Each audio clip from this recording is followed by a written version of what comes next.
Yeah, so I think I checked this book out from the library like a week ago or over a week ago, and I just had it sitting around and I haven't read it yet. But my daughter fell asleep on Mother's Day today, May 12th, 2024, at, well, it's 1:38 p.m. now, and we were supposed to go um, on our little journey and adventure. It started raining, it started sprinkling, and right now I'm at McDonald's and I have a large Coke Zero.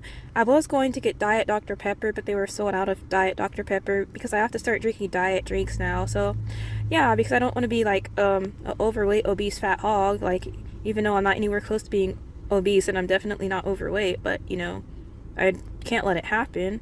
So, yeah, I also have the criminal law handbook, and I haven't started reading that one either, but I checked it out because, I have a few cops that I need to sue. That's the main reason I check them out. Because, you always have to know your rights, and when cops are trying to behave above the law. So, I got a criminal law handbook, and it says on here, what does it say? It says the criminal law handbook, know your rights, survive the system. So yeah, I'm it's my mission to beat the system actually. So um right now I'm right now I'm reading the Everything US Constitution book. So this is chapter 1. Before the 13 colonies that rebelled against the British monarchy organized themselves into a country, most countries just happened. They grew out of a cluster of towns or were created when someone with charisma or an army or both declare a group of towns and the surrounding area to be under his power.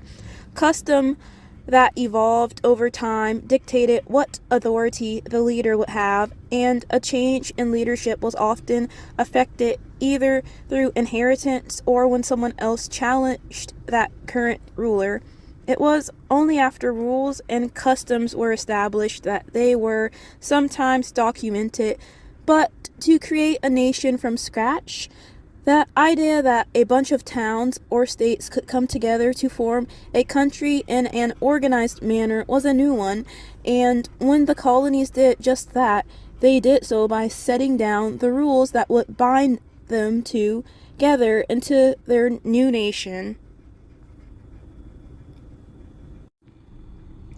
The first attempt, the Articles of Confederation, the Second Continental Congress, an assembly of delegates from 13 colonies, met in Philadelphia beginning May 10th, 1775. As relations with the mother country, England, went from bad to worse, the Congress in June of 1776 appointed a committee to draft their Declaration of Independence from England's King George III.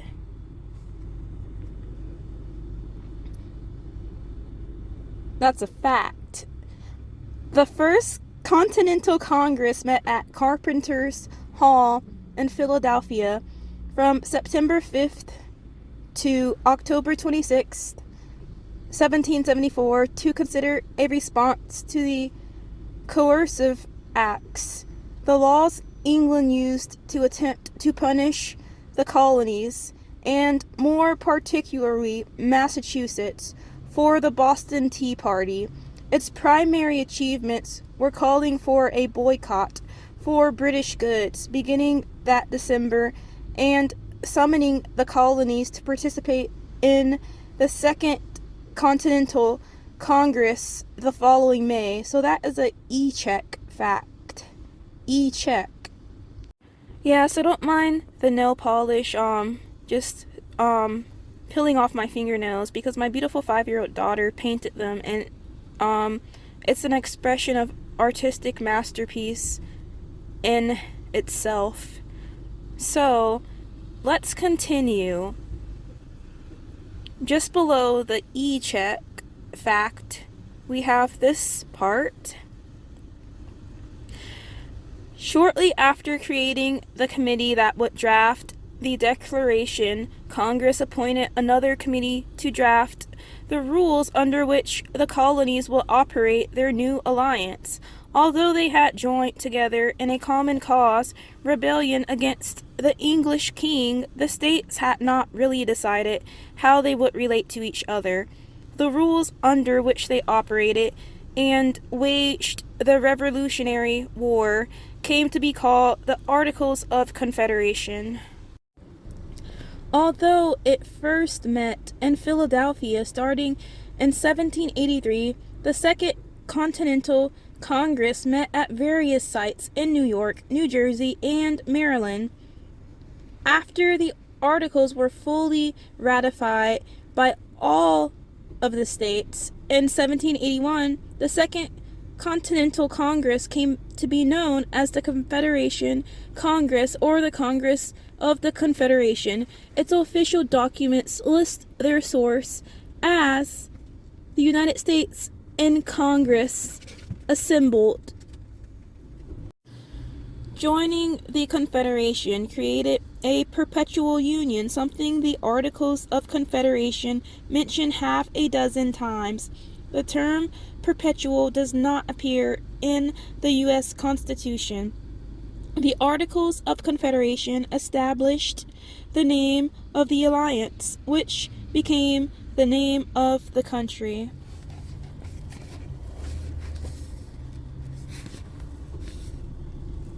The Articles of Confederation.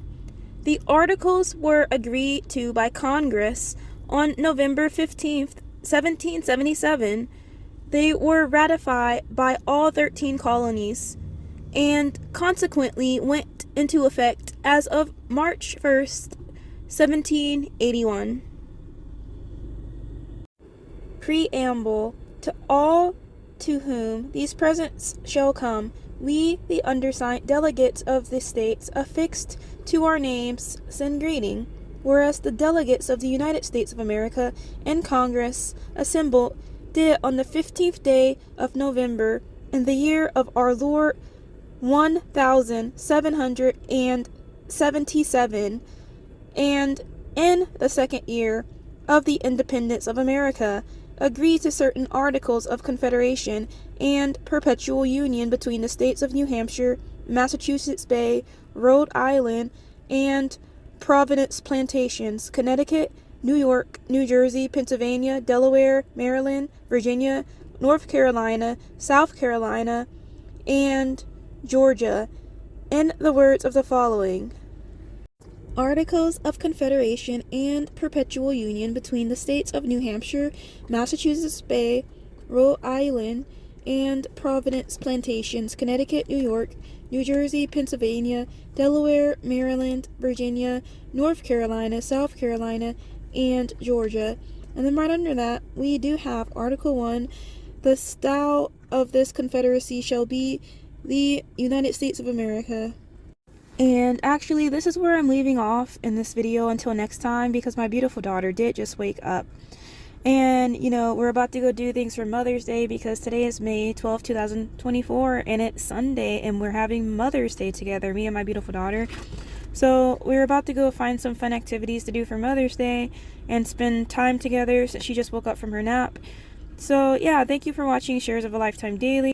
So yeah, this book is the Everything U.S. Constitution book, and it's an easy to understand explanation of the foundation of American government.